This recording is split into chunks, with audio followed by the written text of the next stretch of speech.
Well, good morning, good morning. Let's talk about God's presence, shall we? I love God's presence. I love what He does. I love the intentions of it.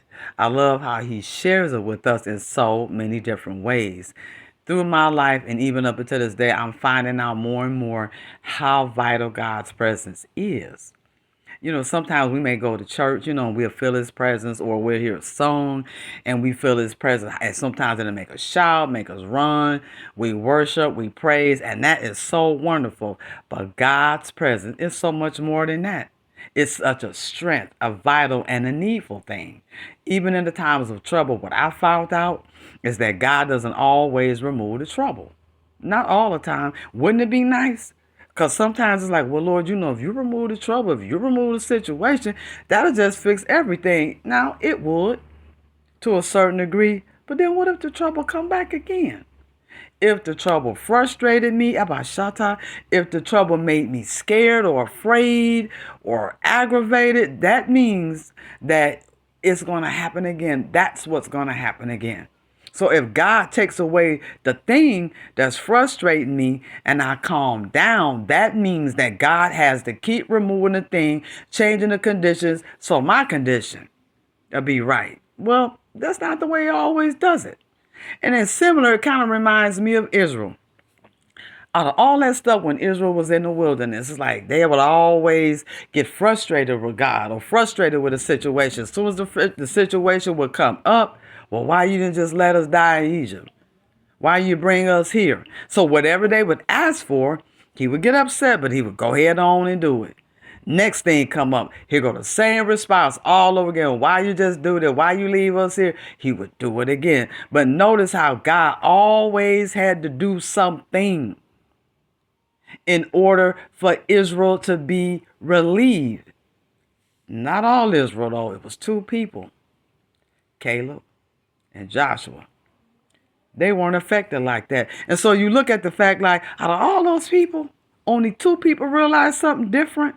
These two people, God did not have to keep doing things for them to see God, because Joshua and Caleb was two of the ones who was trying to calm the people down in their frustration, trying to get them. Wait a minute, no, let's just like that's not how it is. Let's look at God, but they wouldn't. They wouldn't. And why do you think that is? I believe this. Caleb and Joshua and all Israel saw the same demonstrations. They all did. They saw God open the sea. They saw him demonstrate himself in the wilderness. They all saw what he did in Egypt. They saw his miracles. They saw his signs and his wonders. And maybe you might think, well, once you go through all of this and see all this and you get in the wilderness, hey, you can look at God for the same thing. But part of Israel didn't, just two, Caleb and Joshua. And what I believe is that I think when Caleb and Joshua saw God doing all these miracles, I think they stopped and they're like, wait a minute. Who is doing this? Let's take a look at him. And let's see why he's doing it. And he's doing it for us. He delivering us in a miraculous way. He getting us out in a miraculous way. He is protecting us. He is defending us. He is loving us. This is the God that's doing these miracles for us. They saw the God of the miracles. So maybe to them it's like, wait a minute. Is it more the miracles we need, Abasha, or is it the God of the miracles that we need? And maybe Caleb and Joshua figured out, no, we need the God of the miracles. So whenever someone would come up in the wilderness, first thing they saw was, oh, we know the God of miracles. We see the God of the miracles. We're familiar with the God of the miracles. We're going to seek the God of the miracles. Israel? No.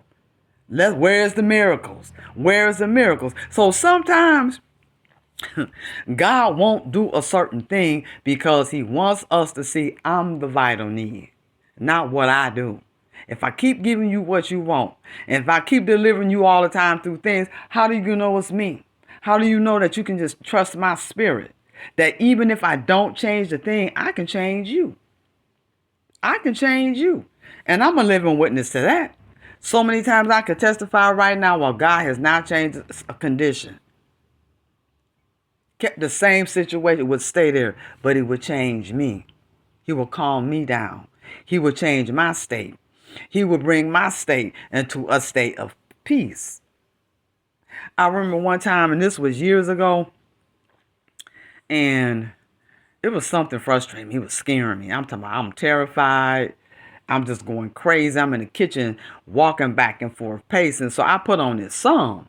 But this song kept talking about Jesus, and it kept talking about who he was. He Jesus. He the Messiah, but it was Jesus, Jesus, Jesus this, Jesus that. They said it so much until it made the enemy shut up and made me be quiet inside situation and change. But I did. I have other situations where I wish God would change. It was times where stuff was causing me to panic and causing me to fear. He did not change the situation that time either. But his spirit brought my state to peace and joy. And so that I was able to still look at that condition, but now I got a different perspective. It ain't scaring me. So I just would encourage you, like as you seek the Lord, as you study, make sure you pay real close attention to the scriptures. Don't just look at the scriptures and always see your work and what God is requiring for you to do. Because the fact is, the reason why we survive, the reason why we're successful as human beings, the reason why we exist the way we should and everything is because of his spirit. It is his spirit. It is his spirit. If we're in depression or we having mental problems, what is money gonna do? Even if God right now, if a person is depressed or if he having mental issues, if God give that person $1,000, what is the $1,000? Even though it come from God, what is the $1,000 gonna do for the person's mental state? Now that $1,000 may answer a physical thing, but it's not going to answer his mental state. If his spirit is in trouble and if his spirit is overwhelmed, what is that going to do? Nothing. But his spirit will do it. So I would just encourage you to open yourself up and let God's spirit be who he is to you, because he shared that and it's powerful. It does a lot of things. We don't want to miss out on anything. We don't want to just look to the point like we give and God may do things because of that. He does that too, but God gives himself in his debt. It's that saves us. Hey, we can give offering right now and God may bless us because we give a tithe or offering. But if I'm upset, is that going to calm me down? No. Like I said, if I'm depressed, and God may reward me for giving, but is that going to help me inside? No, it ain't. So what is it? That's really the vital need. It's his spirit. So I encourage you to open yourself, and as you read the word, don't just look to see your works. Start asking God to show you his, so you can have the full experience of who he is. So go ahead and have a great day today.